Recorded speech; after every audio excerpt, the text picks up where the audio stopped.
Here at Richardson's, we're really looking forward to welcoming you aboard for your holiday. Before you start your trip, we'd like to give you some tips on mooring your cruiser so you know what to expect when you arrive. There are 52 sites across the Broads where you can moor for free for up to 24 hours. These are clearly signed.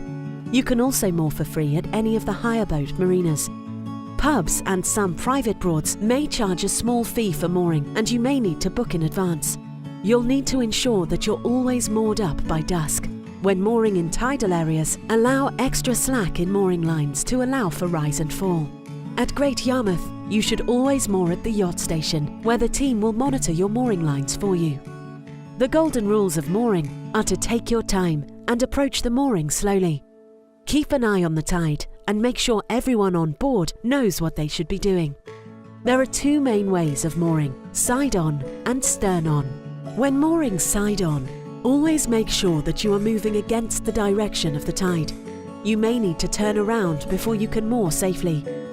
Approach the space at a 45-degree angle.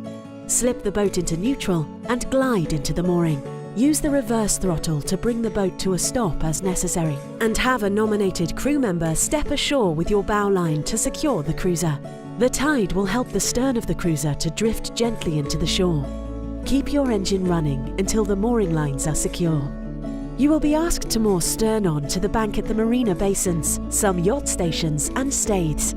To do this, stop with the bow opposite the point you wish to moor at.